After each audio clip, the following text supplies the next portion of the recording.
My name is Everett Bacon. I am Vice President of Blindness Initiatives with IRA.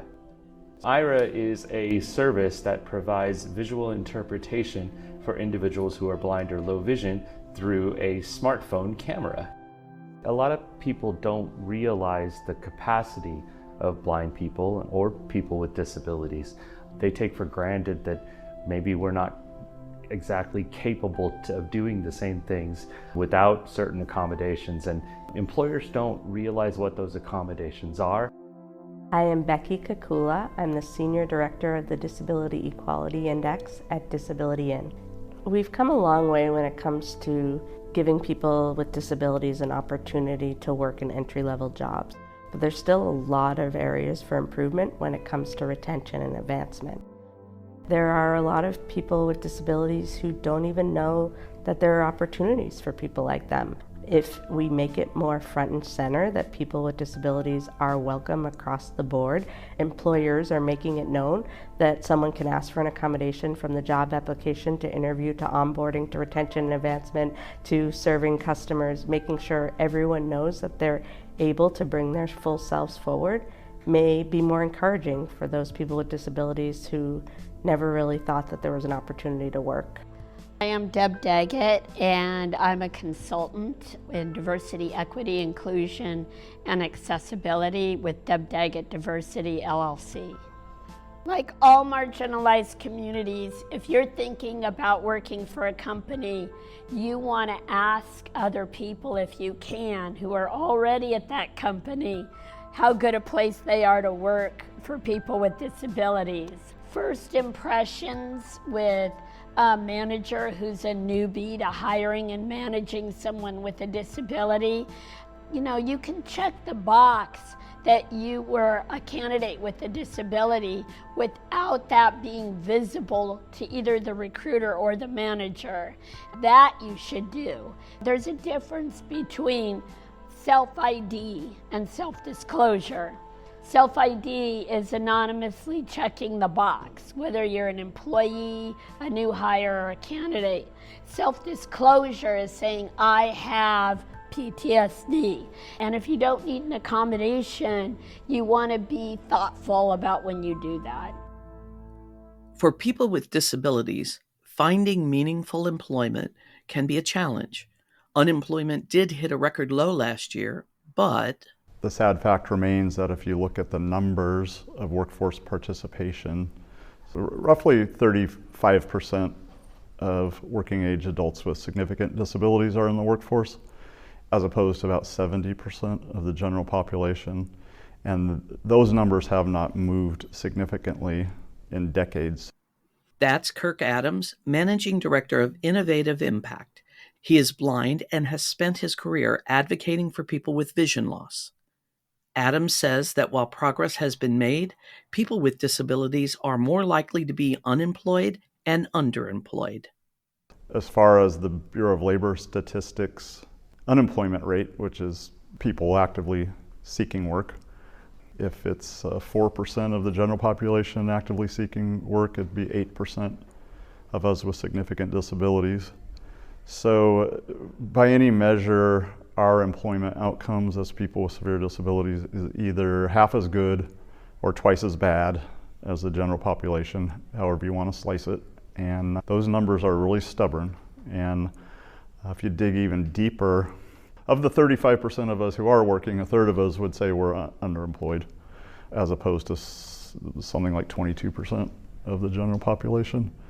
And we're in a much narrower band of occupations. We don't advance up the org chart at the same rate as people without disabilities, so our incomes are lower. A third of blind people live in poverty. Home ownership is 1/10 that of the general population. Given these statistics, it's not surprising that employees and job seekers may be reluctant to disclose their disabilities, especially if they're not apparent. If they're trying to become employed, they're afraid they won't get the job if they disclose. And if they are employed, they fear if they disclose they'll be losing their job. So it's a great strategy that all good employers should be focusing on, to create that culture where a person can feel comfortable and confident in saying, hey, this is my disability and this is how we can work together to make me the most productive employee and the most satisfied employee that I can be. Research shows that employers have a defined set of fears that aren't based on data. One is that people with disabilities will pose safety hazards, safety risks, be prone to more workplace accidents and injuries. One is that firing a person, terminating a person with a disability will lead to litigious wrongful termination lawsuits. Another is that it will negatively impact morale amongst other employees, and also that it will adversely impact perceptions of customers if they are trying to interact with a business that has people with disabilities involved. All of that is exactly wrong. Not only that, data show that employees with disabilities can thrive. At Walgreens Distribution Center in South Carolina, 30% of employees have disabilities. Their turnover rate is 40% lower than employees without disabilities. The company says it's because they invest in these employees through partnerships with social service and vocational rehabilitation programs, and through special company training. And a study by DuPont shows that job performance of their workers with disabilities was comparable to their non-disabled workers, and their job satisfaction was higher. Although misconceptions about disability still exist, more employers are beginning to see how these employees can be assets, according to Wendy Safstrom, president of the SHRM Foundation.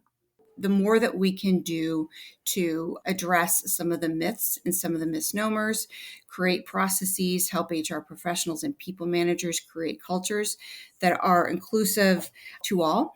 And we give some examples. Certainly, we have really compelling stories of where individuals with disabilities have done beautiful jobs at other organizations across different industry sectors. The more we can get HR professionals to learn and listen to one another in terms of some of the opportunities that they've had in staffing their organizations and getting people into their organizations, and some of the great experiences they've had working with individuals who have disabilities, I think are a great way to really amplify that particular message. Progress has been made, but certainly not enough has been done. That's why we're continue to be committed to this kind of work across all of our untapped pools of talent audience work. Because not every workplace is welcoming for people with disabilities, coming out as disabled, especially if the disability isn't apparent, might be a daunting decision. There's a very real fear of being overlooked for a job opening or a promotion. Safstrom says there isn't a legal requirement to disclose a disability or the perfect time to disclose. But if accommodations are needed, it's important to share that with the employer. What we've noticed more and more is that companies are actively working to learn more about employees with disabilities so that the employees, can be better supported once they join our workplaces and our workspaces. And there are two main ways that companies are really gathering information about disability status and identity or self-identification, the first being self-identification. When an individual self-identifies, that's typically initiated by a request that the company, most often HR, makes for an employee to enter disability status into their talent management system during the application process. And the second option is simply for the individual, the employee, to discuss the disability and talk about some of the accommodations that could be needed during the recruitment process. Really, the timing depends on the employee or the job seekers if they have not yet disclosed needs and their level of comfort. And if a job seeker has a disability and thinks that they need a reasonable accommodation to apply for or interview for a position, they really should share that with the employer as early as they can in the recruitment process. And then if that job seeker or a candidate applicant or employee, if they feel that they're going to need an accommodation to perform essential functions of the job in which they're seeking or that they received, they should, but they're not required to tell the employer during the interview. Again, I think it all just kind of comes down to level of comfort for the individual who is applying for the position and level of comfort certainly for the employee once they've been hired.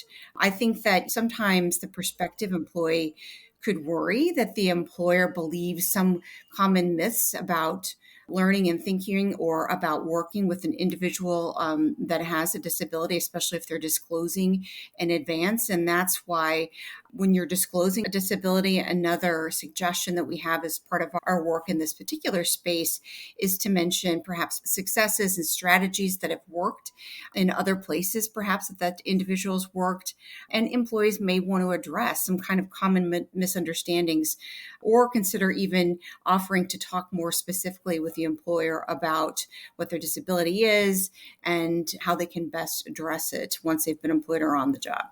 Examples of reasonable accommodations include providing interpreters or readers or other kinds of personal assistance, modifying to some extent, not lessening, but modifying job duties, maybe a basic restructure of their workspace, talking about flexible work schedules or work sites, and providing accessible technology or other kinds of workplace adaptive equipment. I've worked with people who have asked for standing desks before, different kinds of headphones, even perhaps a dimming or a different kind of overhead light because fluorescent lighting is often difficult.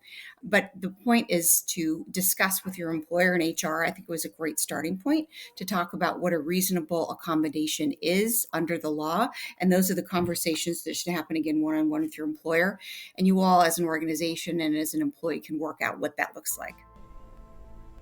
I am Sam Estoesta. I'm a project manager with a social innovation specialization at TD. I have multiple invisible disabilities. I have a panic disorder.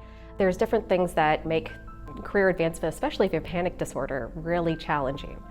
When I started at TD, I started in an operations and communications role. And it took one executive to believe in me to choose to say, okay, let's actually start our equity and innovation framework process.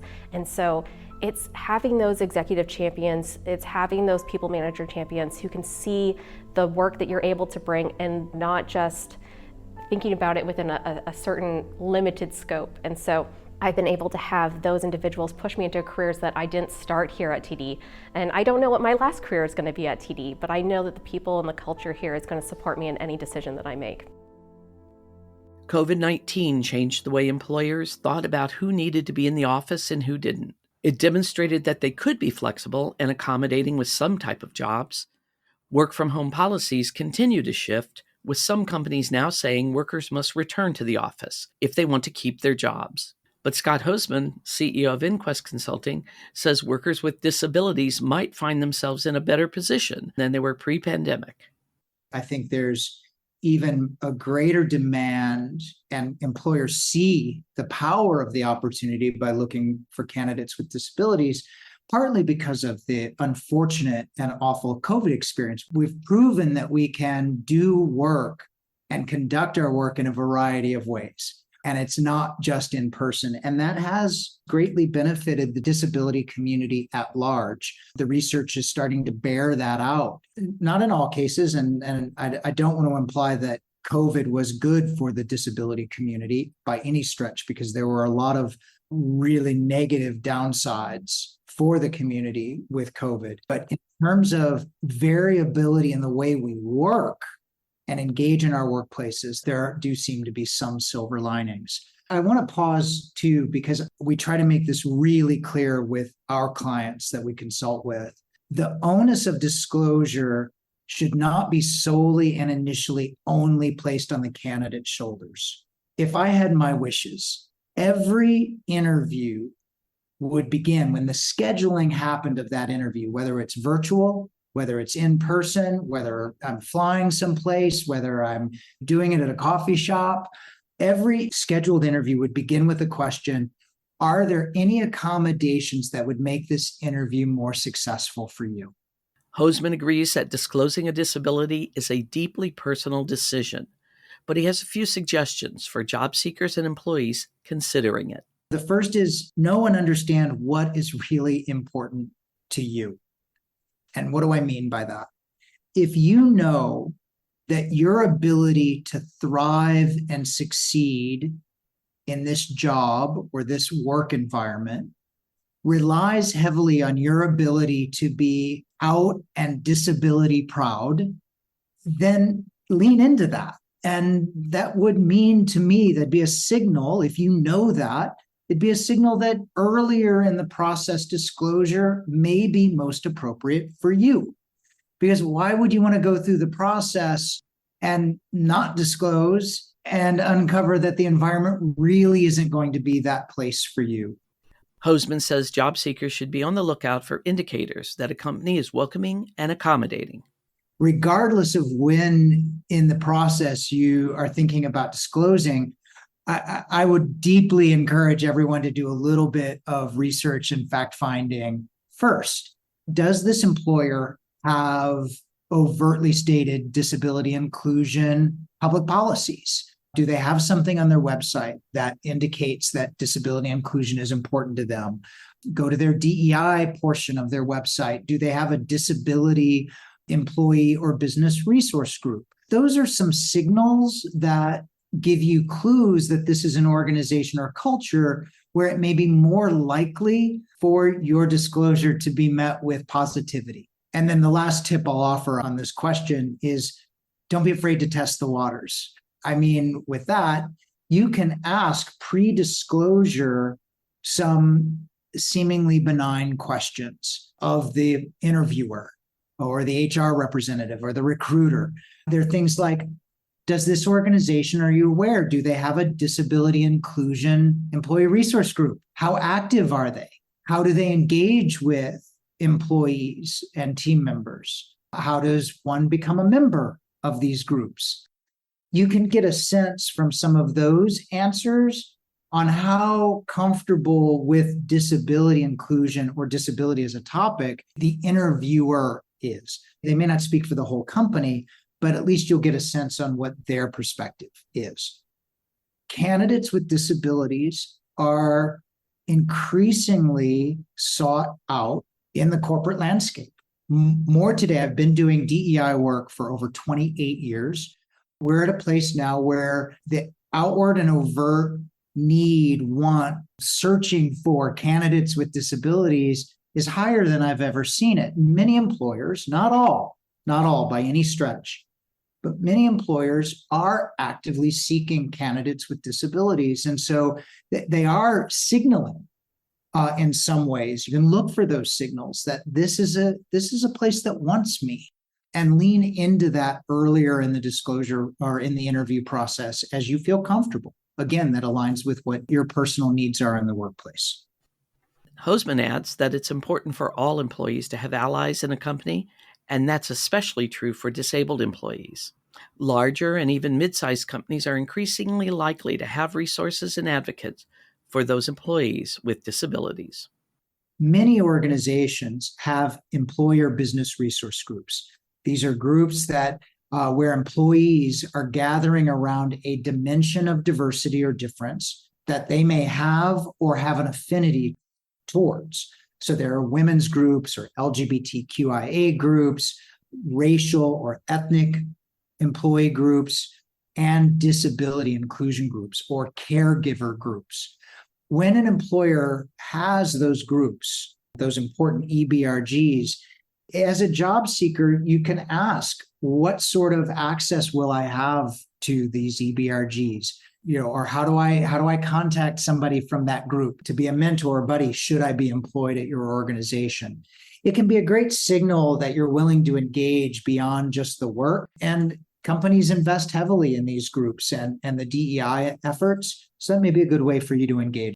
There's growing awareness that hiring managers are not just doing a favor to job seekers with disabilities by offering employment, but they are actually doing their company a favor. Often workers with disabilities can bring a perspective that other workers can't. Safstrom says that companies should want their employee base to reflect the customer base, a customer base which naturally includes people with disabilities. Ultimately, we all want increasingly our employee base to be reflective of our customer base. And I find some of the research that's most interesting is that individuals with disabilities often bring some of the most compelling and interesting ideas in terms of new product or concept designs. folks who reflect an increasingly diverse workforce are increasingly reflective of who our customer bases are. People want to do business with organizations that they feel are doing good on behalf of their communities, the folks that work there, and ultimately so that businesses thrive. And so that I would just encourage people to think through the broader impacts of hiring one individual and the difference it can make not only to their existing workforce and the folks in their places of work, but the impact that it can have on the broader community and the amount of attention and goodwill it can build so that businesses and communities and ultimately people do thrive. This has been a special edition of Work in Progress on disclosing disabilities in the workplace. I'm Ramona Schindelheim, Editor-in-Chief of Working Nation. Thank you for listening.